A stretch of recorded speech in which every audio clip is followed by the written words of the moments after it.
Hello, everyone, and welcome to the webinar. My name is Ashley Van Ways, and I work for the Global Legal Empowerment Network. It's Wednesday, February 7th, and today we are joined by environmental justice experts Kanchi Kohli, Manju Menon, and Meenakshi Kapoor to discuss how the guide complements the work of environmental groups and will help us to further understand the challenges faced by practitioners in the context of current political and developmental trends. Before we get too far into today's proceedings, I have some brief housekeeping. Firstly, take note that this event is being recorded, and we will share the full recording and highlights later on our website.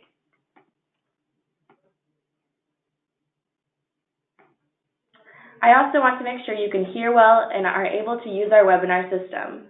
Please look for a questions pane where you can type in your question and communicate with us. Feel free to try it out. There's also a button for raising your hand to get our attention. I'd like to introduce you to the Global Legal Empowerment Network. The network is a growing community of more than 1,400 organizations and 5,000 individuals from around the world who are working to advance justice, be it in land rights, citizenship rights, the right to health, or education, or any other sector where injustice persists. Through the network, practitioners from across all regions and disciplines are able to come together to collaborate and learn from each other. We share ideas, challenges, best practices, and resources through both in-person and online events. How do we do this? The main way our network members connect is through an online discussion forum where we discuss problems and share ideas, solutions, and opportunities. We also learn from one another through webinars like this one and in face-to-face learning exchanges, leadership courses, and other online events, of which we announce on our discussion forum.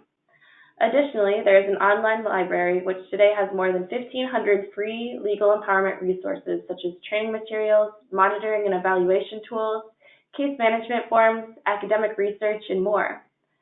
Last but not least is advocacy. We work together to campaign on issues that affect us globally and nationally, such as our campaign that helped to ensure the United Nations Sustainable Development Goals, including goals specifically on access to justice.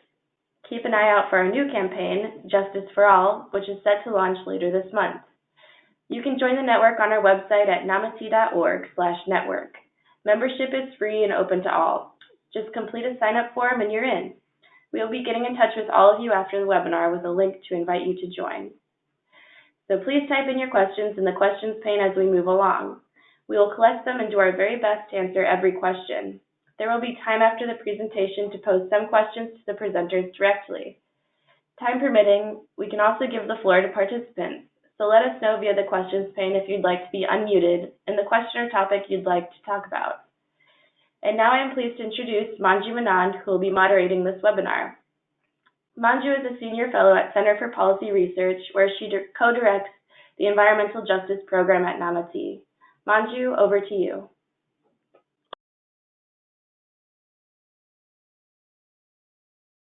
Thanks, Ashley.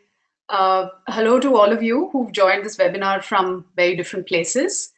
We're really happy to have this opportunity to share some of our work with you through this presentation. Can we start with the first slide, Ashley? The next one. Hello? Yeah, great. Yeah. One of the areas of focus for civil society that's been involved in environmental issues in different parts of the world has been the field of environmentalism. This ranges from work that promotes making green choices to advocating against large-scale or intensive development that affects natural resources like water and land. Another related field of work has been the environment justice field, a very large and prominent field of work for most environmental activists, which has largely been concerned with the citing of harmful projects in specific geographies and which affect already marginalized groups. Now, this work has also included the work on the theme of public participation in decision-making of development projects. Both these broad areas or broad movements, I should say, have addressed the routine impacts of already operational development projects only to a limited extent. Most often, these these routine impacts have come to public attention only when serious disasters or accidents have occurred. Until such a time, communities that share the neighborhood with large projects have usually dealt with ongoing impacts, like it's their bad luck or destiny. This is the case even though every country now has numerous laws and regulations to govern the environmental performance of projects. Throughout the 1990s, many countries adopted these regulations that govern the grant of conditional approvals to projects. These regulations put the onus of compliance to several environmental and social safeguards on the approved units. We've had the case of a coal-fired project recently, which was set up on a sensitive coastline. The project was approved with 131 conditions. The question is whether any of these safeguards are of any use to communities who live around such projects. Ashley, the next one, please.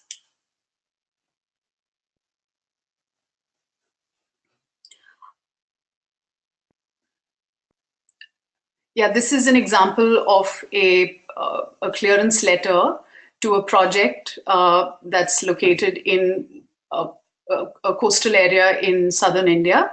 Ashley, can we move on to the next one? So our work actually focuses on this question of whether these environmental and social safeguards are actually useful to communities. Our work has used a legal empowerment approach so that communities who live in these neighborhoods understand that these project operations are meant to be legally regulated. We train paralegals in these regulations. The legally trained paralegals and affected communities use their knowledge of regulations to bring attention to these routine ongoing impacts. They use non-adversarial methods to approach the government authorities who are meant to ensure compliance. And India has a large number of such regulatory authorities and bodies who are meant to ensure compliance.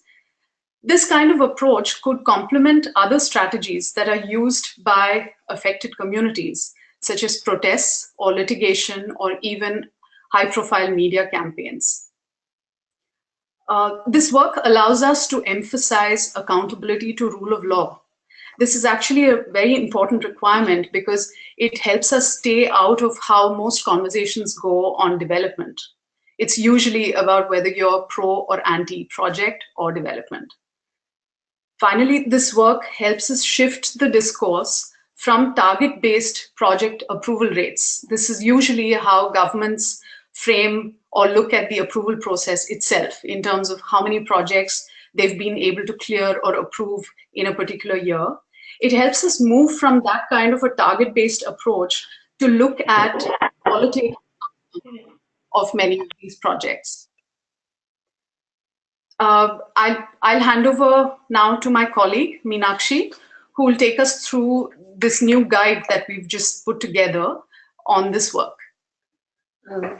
Thanks, Manju. Ashley, can you move to the next slide, please? Next. As Manju shared, that I'll be sharing what the guide actually contains, and I'm hoping some of you have already seen the guide, read the guide, and some I'm hoping that after this presentations you will be interested enough to go through it. Next slide, please.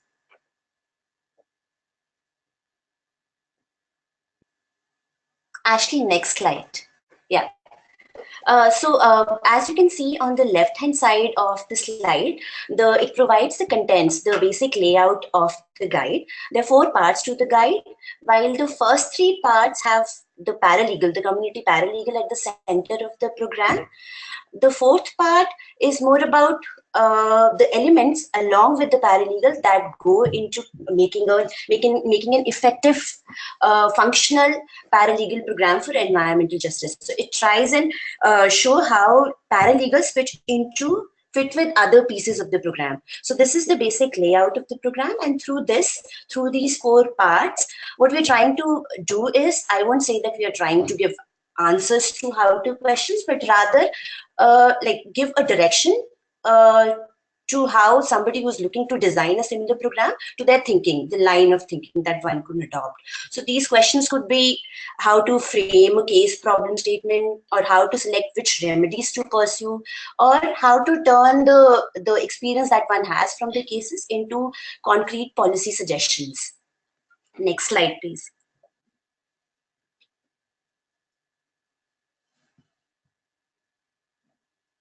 Hi, Manju as I and Kanchi. Sorry to interrupt, but it seems that we're having some audio issues. So could you hold on for just a moment while we try to make sure that the rest of the audience can hear us? Oh, it is working now. Sure. Okay, sorry about that. Please continue. Yeah. So as I mentioned earlier, that through this guide, we are not really offering any answers, and I'm just like building further on that point, that this guide doesn't recommend a paralegal model for environment justice. Whatever we are suggesting, we're only suggesting the things that one could consider by designing a program. And so the whatever we are suggesting in the guide, these are not the things that are set in stone. So one could work around those, build on those, and make changes. So going further, as it's been already mentioned that the program has been running for the past 4 years, and we have had as many versions of the case form. And this was for this was basically to accommodate the understanding about the context that we were working in, and also accommodate the changes that we were making to the methodology while we were trying to build that understanding into the methodology. So the case form needed to speak to not to the methodological changes, and also reflect those changes and the context that we were working in. So having said that, the case tools, whether it's a case form or case database, they need to be customized to fit the work context. Next slide, please.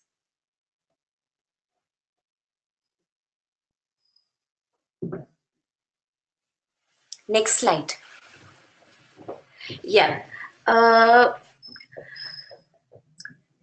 While the guide recommends a criteria, the chill criteria for selection of cases, or to prioritize in cases, we've also come to realize that sometimes matrices that talk about the strengths and weaknesses for different options, for different parameters, could also be used to select cases. This is particularly so that sometimes the criteria may limit our selection, or may limit us what kind of cases we can take. But when we choose to have a matrix that gives us a flexibility around what kinds of cases we want to take up, whether a case with individuals as clients would work, or a case with communities as a client would work better. So that if we have the pros and cons of these parameters laid out, we can decide based on that as well, instead of limiting ourselves to a fixed criteria.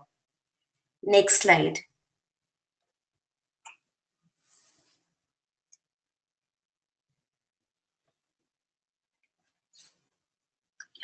Now I'm going to share a couple of suggestions while one is using the guide.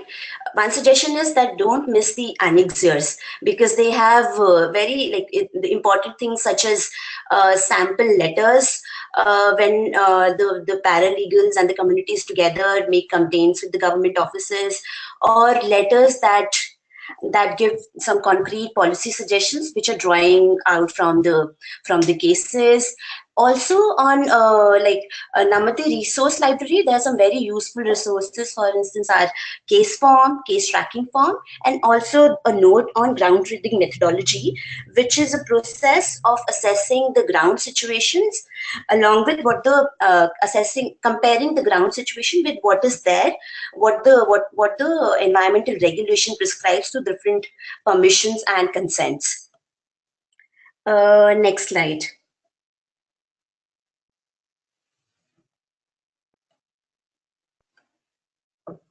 Another thing to look out for is the case examples. These are actually the real-time experiences of communities when they went about solving their problems, environmental justice issues, and how did they go about it, what kind of hurdles they faced, how did they resolve those. So these are actually the real experiences, so don't miss out on the case examples. And the precautions and things to remember. This specifically I'm saying because the guide has been laid out in a very stepwise manner.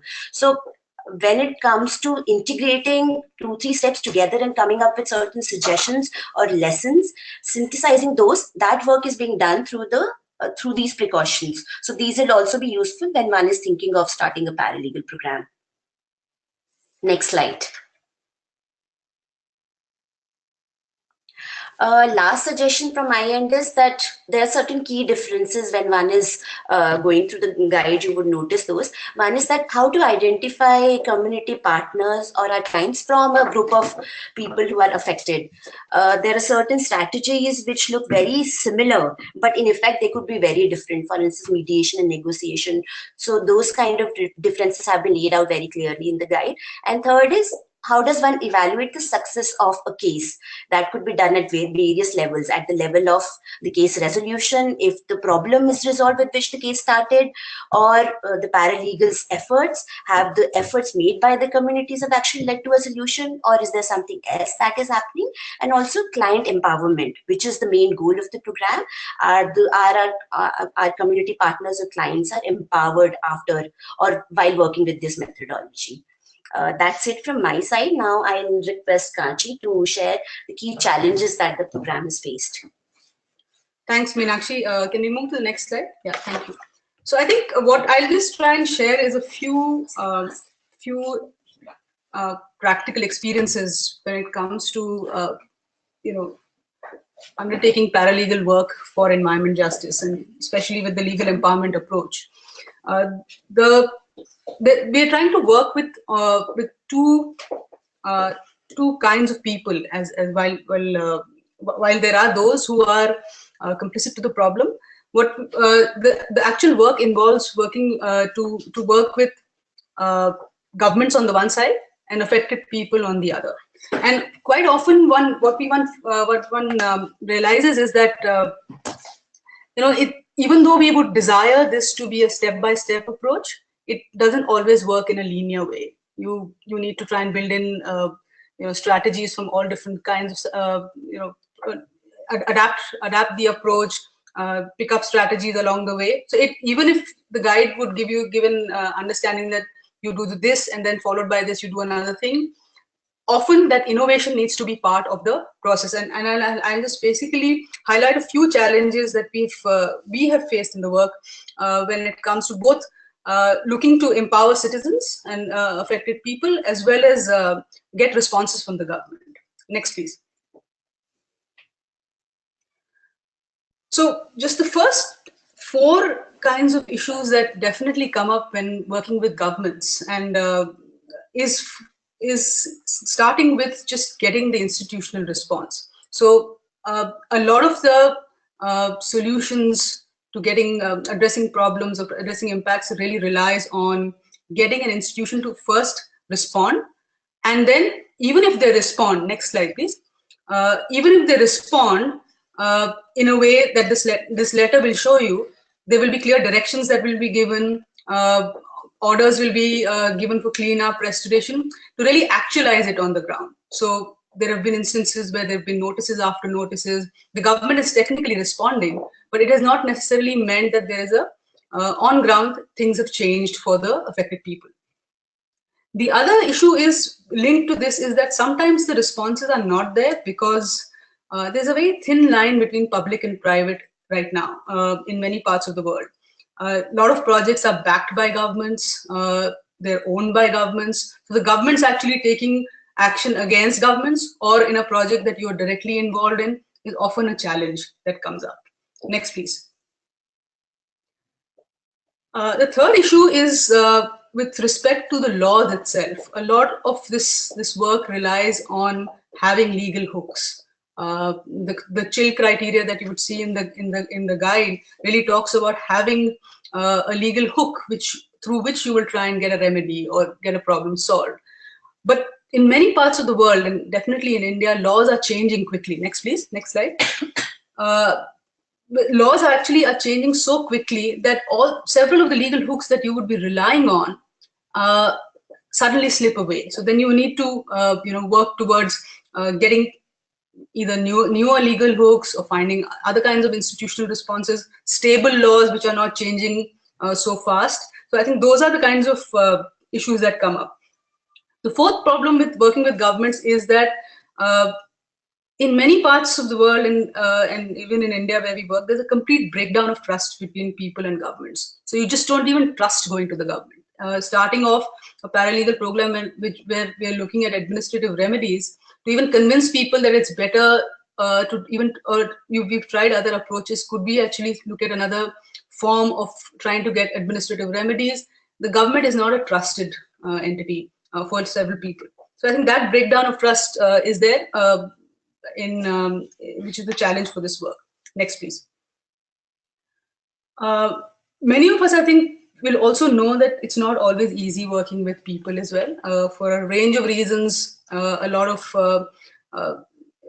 organizing, getting people convinced about working on an approach like this is definitely not easy. So getting the process of empowering citizens is also not an easy one. The first one is actually not everywhere legal empowerment is desired. We've got responses saying that, why don't you just solve the problem for us? We're not necessarily wanting to learn the law. This is a very singular sort of a problem for us. If you get it addressed, I don't necessarily want to become a public spirited person who wants to solve problems for other people. So first challenge is that convincing people or finding people who would even believe in the legal empowerment approach or learning the law to solve problems. The second, I think, is the idea of an evidence-based long-term process. The two issues with this: first, lots of people would like also quick fixes. Problems are old; they've lasted for 1 or 2 decades in some places. So you don't necessarily want to wait for a very slow process of collecting evidence. Next slide, please. So a lot of the methodology is about ground truthing, collecting evidence, ensuring all the right paperwork is there, finding the right institution where you would direct these answers, the responses to. That takes time. And I think that becomes a problem. The other issue with this evidence-based long-term processes is that sometimes affected people are much stronger in telling their impact stories rather than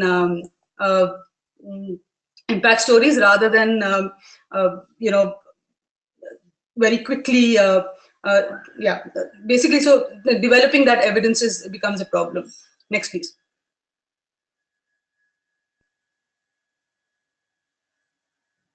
Next.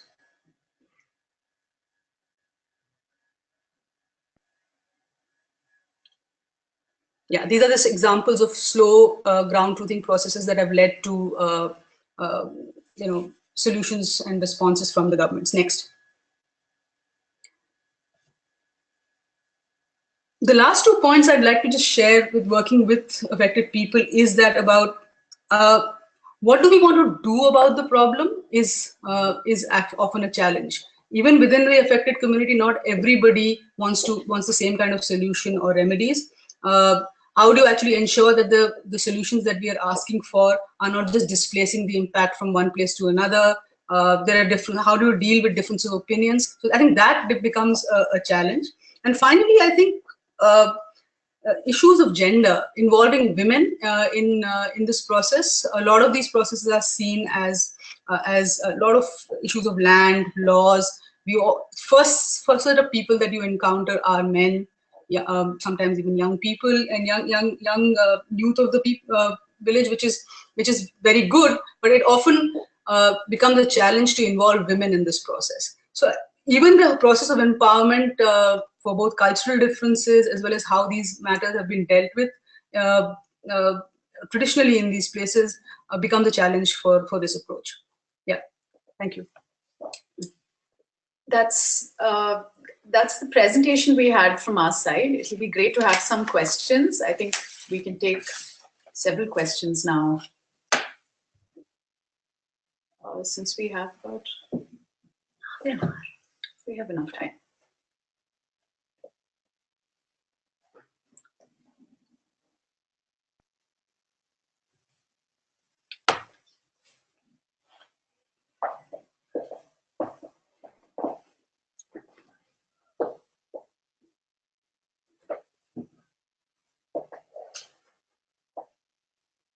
Any questions?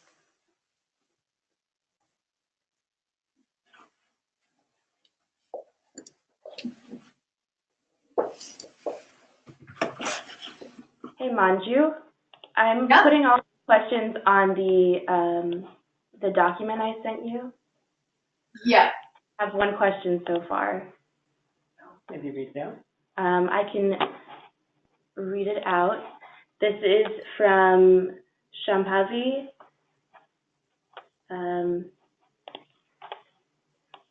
Okay, this sounds like a decentralization of the justice-seeking process, a bottom-up approach, if you will, to help increase the reach of law. What are the strategies that trained paralegals could employ to resolve a case? Could you give some examples from your experiences with paralegals and community justice?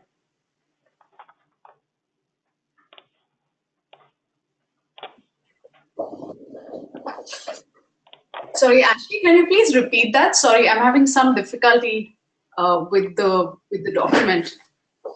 Sure, no problem. I just sent it to you again. This sounds like a decentralization of the justice-seeking process, a bottom-up approach, if you will, to help increase the reach of law. What are strategies that trained paralegals could employ to resolve a case? Could you give some examples from your experiences with paralegals and community justice?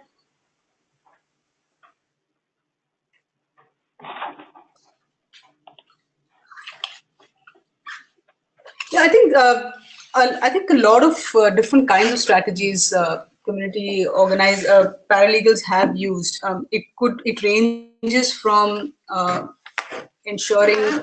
I mean, it ranges from mobilization to using the media to really doing training programs to just try and understand both the issues as well as reach out with what kind of legal hooks and laws are there to address these issues. So I think there's a whole bunch of strategies that paralegals have used to try and even in some places even just consistent field work in a place to understand the impacts, to so research skills, mobilization skills, some bit of training skills. I think paralegals require a lot of those skills to develop strategies to both engage people in the process as well as reach out to address take on the legal empowerment as the approach to address some of these problems.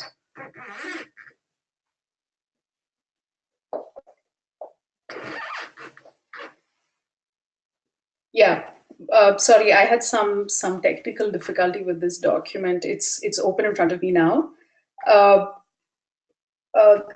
There's not. I hope this. I hope Kanchi's sort of touched upon the answer, but maybe we can take a couple more questions and then sort of go back to it. There's a question from Saumya Singh. How do you go about sensitizing people over the environment laws, especially when you said that people often don't wish to know the legalities behind their wants? Do you want to take that, Kanchi? Yeah, I think the starting point is to really talk about laws that are linked with people's direct problems, the immediate problem that they have at hand. And I think paralegals have attempted to only talk about the law, which will help resolve that particular problem. And it's only through that process that when people are convinced that using the law or using the administrative process could get them the remedies, then the next step about why don't we learn other laws? Why don't we try and even understand other kinds of impacts which we could address together? So the starting point, I think, is even to just get people interested in the idea that using law and understanding and using law could help in address a historical problem. Do you want to add to that? I just wanted to share an example that how recently in Gujarat, seeing that how like one community saw that how the other community, nearby community was using the law and so resolving their problems, there was a demand from this new other community about a training on Right to Information Act. So seeing that knowing the law actually helps people are coming up with their own suggestions on what kind of trainings they want or what kind of new learnings they want. Yeah. Another question from Olivia. Do the paralegals take an active role in reaching the community to see what enforcement problems there might be, even going as further as suggesting what issues there might be? Or do they take a passive role, waiting to be contacted by the community and acting on their mandate? Do you want to answer that, Meenakshi?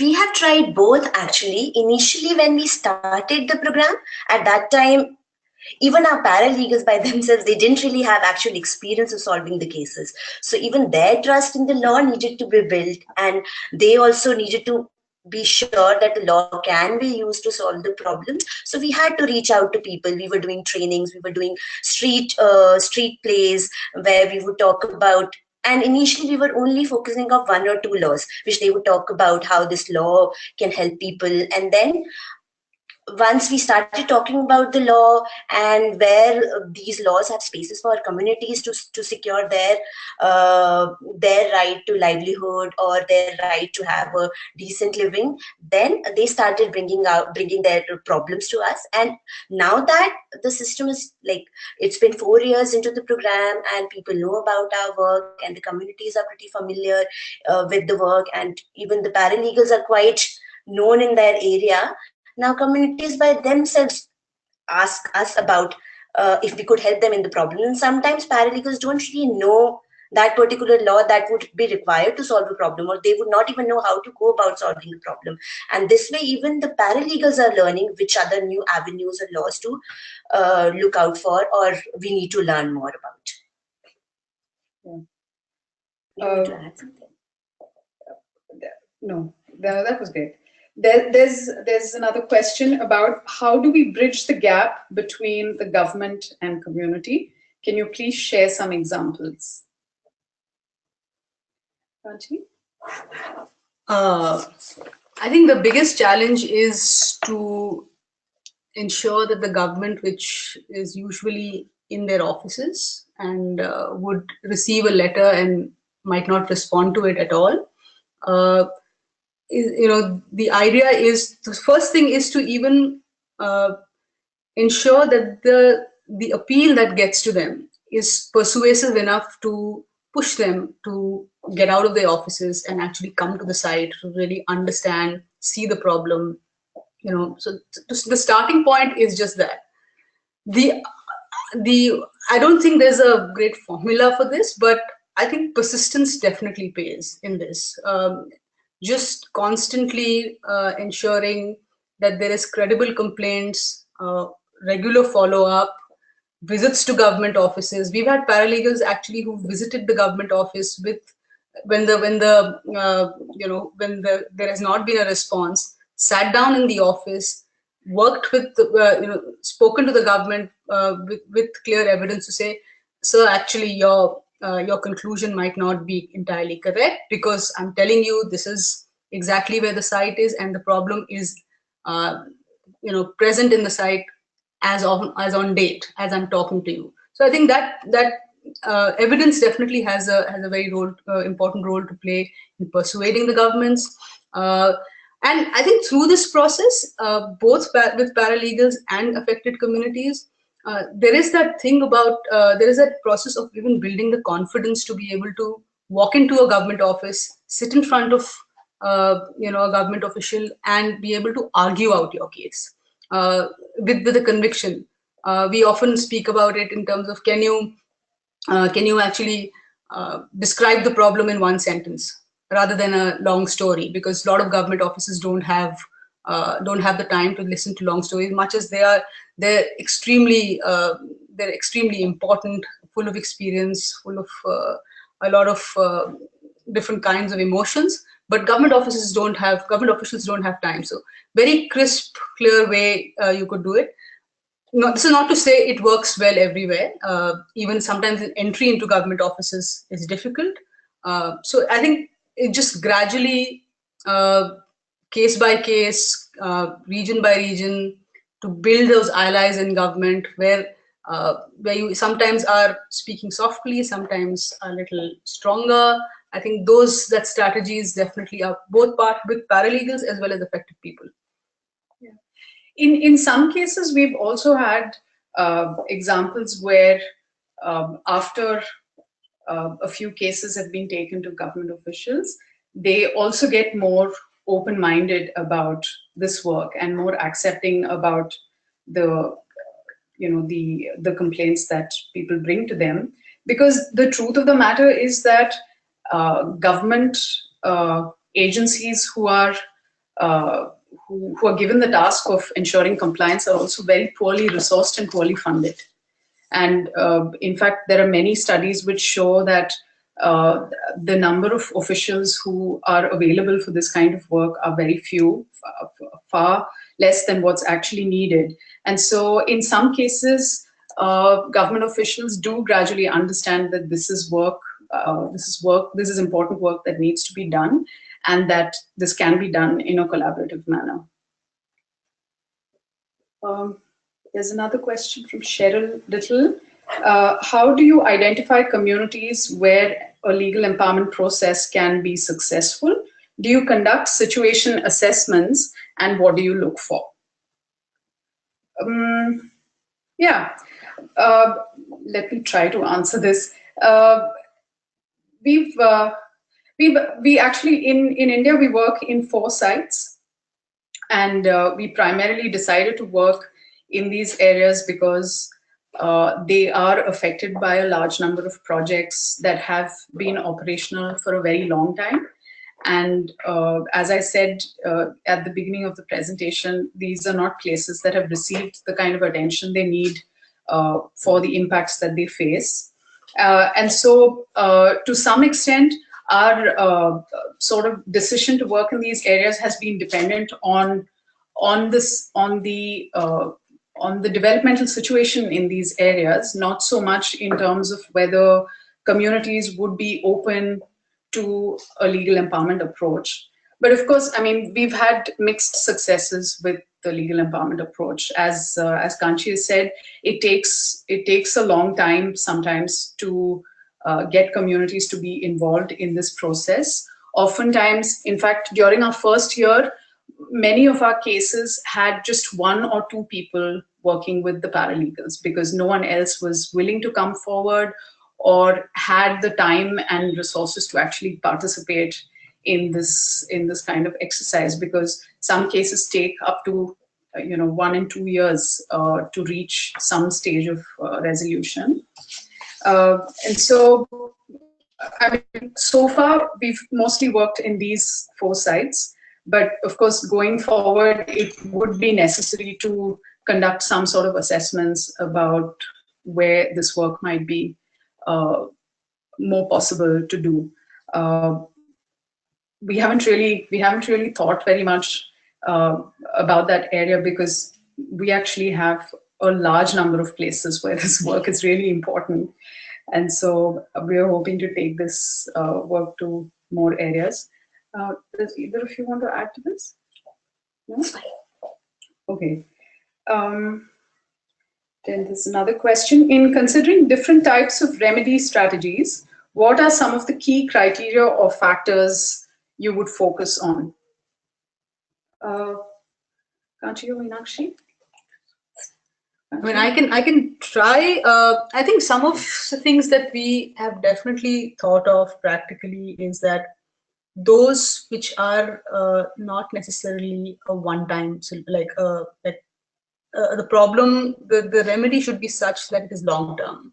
So the idea of using legal compliance as an option is that you hold the person causing the problem accountable in such a way that this is not the solution is not reaching you as part of a corporate social corporate social responsibility response. It is very much holding the person causing the problem accountable, so with a long-term solution that they are pushed to reach out on. The other thing I think is definitely that what we faced in a few things is that sometimes the remedies that are actually presented before people are those that just displace the impact. So if you stop dumping fly ash in one person's farm, all you need, in order to, when you stop doing that, you just picking that up and throwing it somewhere else. So it's just displacing the problem from one place to another, or for that matter, and if effluent discharge open channel is converted into a deep sea pipeline. So it's just moving it from land to the sea. So I think those are the kinds of discussions with affected people that it's not enough for us to get our problem solved, but it's not like whilst resolving our problem we're going to be throwing it somewhere else. So these are the kinds of discussions that we've had, but others can add on. I just wanted to add one more thing, that the experience with compensation. Like for instance, sometimes the compensation is offered as a fee that as a way to shut people up. Yeah, as a way to shut people so that they don't raise their voice about the problem again. While we have been maintaining that we are not against the compensation, but the problem that the people are facing should be resolved. And compensation, yes, if people have suffered a problem for a couple of months or years in the past, the compensation is due to them, but not at the cost of having to continue suffering with the problem. Yeah. There's a question from Marlon. It's a lovely question. What is the role of community organizing in the work of the environment justice paralegals? Marlon, I'm so happy you asked this question, because actually a lot of the work that the paralegals do is community organizing. And this was one of the first things that we sort of recognized about this work, because India has a very, very rich history of community organizing work in different places, including in some of the areas that the program's presently working in. And community organizing is absolutely essential, because that whole task of getting people to get together and understand that these projects have to be legally regulated, and that if that is not taking place, then some sort of collective effort needs to be made to bring attention to the cases of non-compliance that are all over the place in all of the sites that we're working in. Community organizing is one of the most important skills that the paralegal needs to have to be able to achieve this. Some of our lead paralegals have over 10-15 years of community organizing experience, and they find it extremely useful in the work that they're doing as part of the program. Kanchi, you want to add to that? Yeah, there's a question from Soumya Singh. Yeah. Did you have any role to play with the Supreme Court's decision on shutting over 60 mining sites in Goa?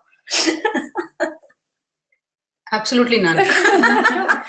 No. So as we mentioned at the beginning, we largely look at,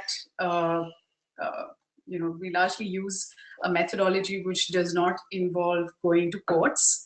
But that doesn't mean that this work has nothing to do with litigation, because we use a lot of good judgments and orders that have come through courts in the work that the paralegals do. So they basically use them as judge-made law in the field to try and get those implemented. And at the same time, a lot of the work that the paralegals do on cases do actually have the ability to be taken to court, because what they're basically doing is working up a case and building a case file and ensuring that they have exercised all the options that are available to them within government.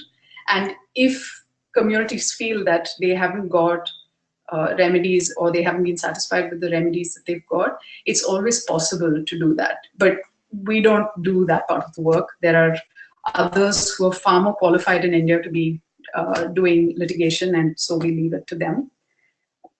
I think just to add to what Manju said, in fact, a solution which is looking at suddenly shutting down 60 mines is also something we discuss in great detail when we look at what kind of solutions we want out of a problem, because many places that we work in, a lot of the people who are affected also work in these areas, in these mines or in these industries. So asking for a shutdown would also mean that a lot of people will lose employment, and they would be, we would be creating conflict in a place which is already dealing with a lot of impacts. So I think some of these things are discussed in great detail, and even in the kinds of things, the solutions that we are looking for. In fact, is one of the challenges that I was speaking about, that deliberating and finding the remedies that work for a variety of people in places that what we're asking for does not mean that half of the village or half of the district would lose their jobs, their contracts, everything. Yeah.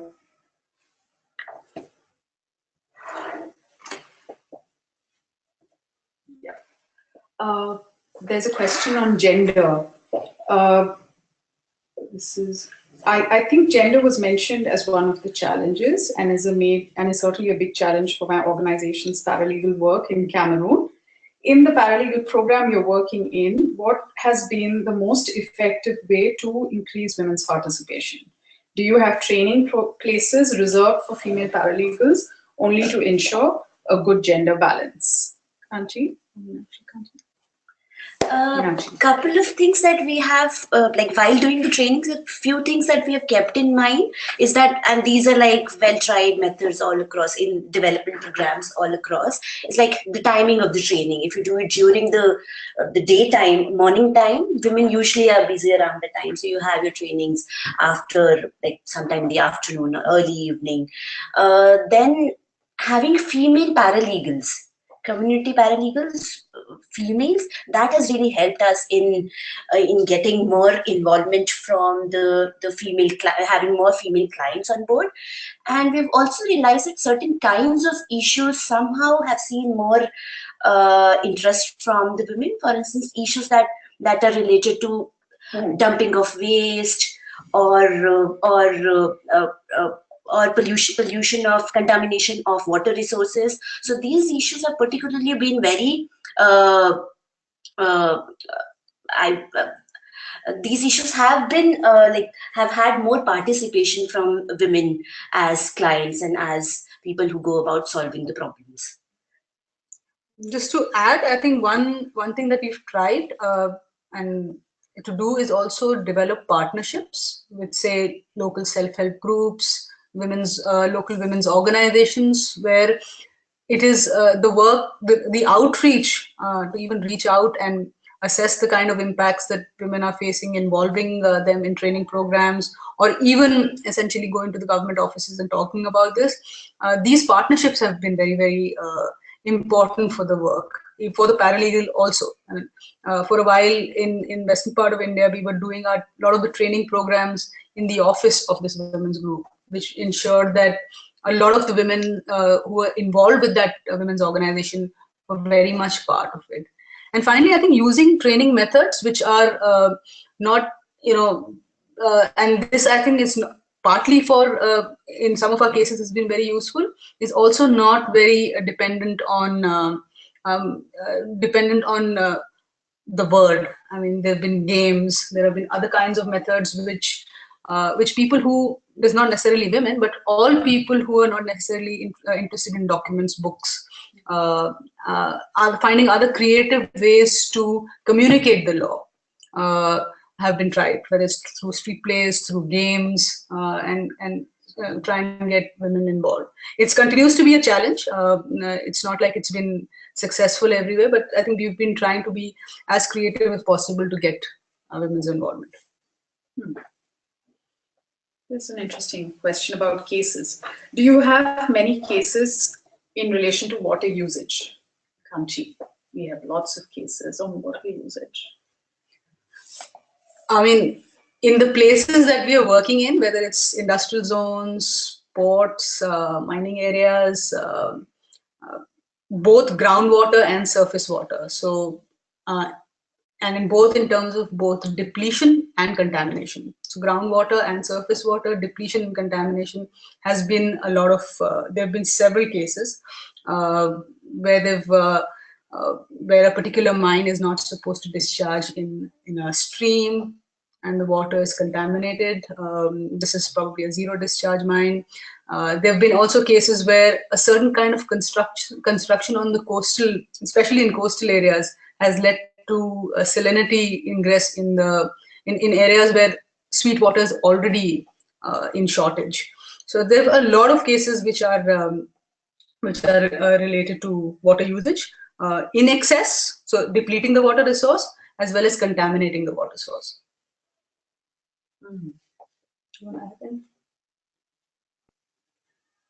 Yeah. There's another question. I think this is Soumya Singh again. I'm not sure. Don't you feel it's high time that all such environmental organizations in India form a union of sorts in order to hold greater legal power so you have more chances of getting your laws passed? Environmental organizations? Yeah. I think this is about, maybe we can talk about some networks.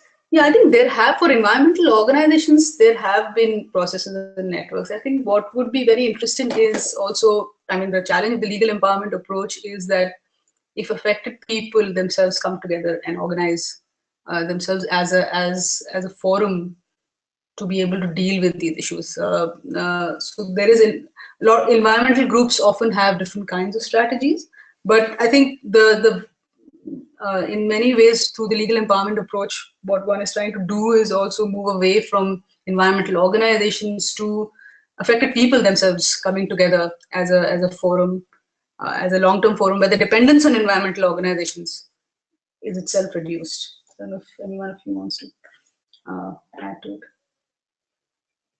No, I think that's good.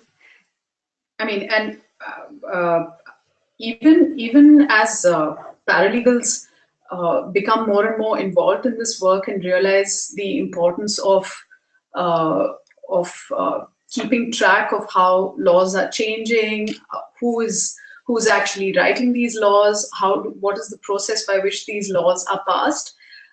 They, of their own initiative, they do participate in different kinds of networks and groups who are interested in these kinds of issues. So it doesn't, yeah. So there's a lot of network building that is actually very much a part of this work, because this work, as you rightly pointed out, does require the concerted effort of lots of people together.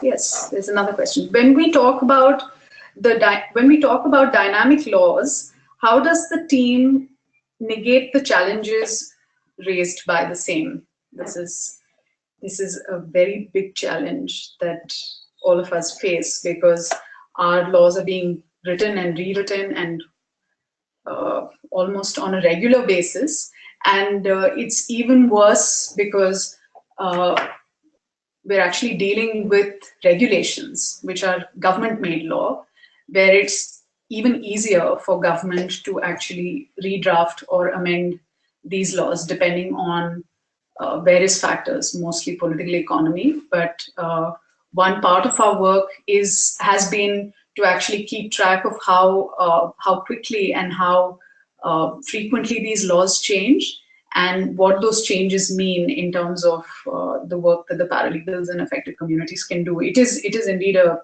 very big challenge. We try very hard to keep track of these laws, but we are not, I mean, when the pace is feverish, when the pace of legal reform, so-called legal reform, is feverish, we often cannot keep track of all of these laws. But it's interesting now, because we have a lot more of us who are keeping track of these laws. There are also many groups in India who are, legal watch groups almost, who keep track of how these laws are changing. So we have a lot of help from many of these groups and networks who do this work. Can I add? Yeah, sure. I just wanted to add, if the drafts are issued before the law is actually changed, then we try to make the best of what is available. And if our cases could say something about that law and the experience of using that and how the upcoming change would affect that, we also try and turn those case experiences into policy suggestions and give our recommendations to the concerned government departments. May or may not be accepted, but we try and use those opportunities as well. Yeah, as you can see, we love this topic. So I'll just to add, I think one thing that is very key, and I think it's come from the experience of the cases, is really keeping the pool of laws that you're dealing with to resolve a problem much as wide as possible. So if tomorrow one particular law just disappears, there is a whole bunch of other laws which have emerged through the case practice that you can use to resolve the same problem which somebody else has used somewhere else. So that safeguard, I think, the lack of response on certain laws has helped us build that safeguard, because then the moment there is no response, you actually jump to another law, another institution, because the idea is to get a remedy for a problem. Yeah. Okay, there's a question, and I think we might want to take this as the last question. It's almost a comment, which is, and it's an encouraging comment. You mean to convey reasons for law to the masses through peer relationship rather than approach it as top down, right? I mean, this is a lovely comment. Thank you very much for it. And I think in many ways this also speaks to the first question about democratizing or decentralizing the use of law, or the process of seeking justice. That is absolutely what the intention of the program is. It is to actually sort of take law, I mean, to not let law remain in the hands of experts, whoever they are, but to actually place it within communities, in the hands of communities, so that they can use this tool to respond to the problems that they're facing on a day-to-day basis. And it is interesting and also a doable project, especially with respect to environment law, unlike what a lot of people think, because environment's also being turned into a sort of an expert domain because it involves a great deal of science. It also involves a great deal of standard setting and things like that. But in fact, environment laws are quite easy to follow. At least the regulations or the government-made law that govern the approvals of a lot of projects are actually quite easy to follow. And it's just a matter of identifying what the operational parts of these laws are, and then communicating that in creative ways to the affected communities. And since our paralegals themselves are from these affected communities, they're able to encourage many of their peers and their colleagues and people that they live with, that this is very much a doable project. Do either of you want to add? Yeah. So it's nice working with peers. Yeah. So I think we should stop there. Ashley, do you want to take over from here? Sure. Thank you so much. Yes. So this brings us to the end the formal part of our webinar. Thank you everyone for joining us, and thank you so much for the excellent questions and points raised. I'd also like to thank Maya Reddy for fielding all of our questions. And last but not least, thank you to our presenters, Manju, Meenakshi, and Kanchi, for the informative presentation. You are all invited to become a member of the Global Legal Empowerment Network and download the guide at namity.org/network. We will also be in touch by email with a reminder invitation, and we will share the link to the full recording of today's webinar. So let's keep the conversation going. Thank you so much. We'll be in touch. Bye, everyone. Bye. Thank you for coming.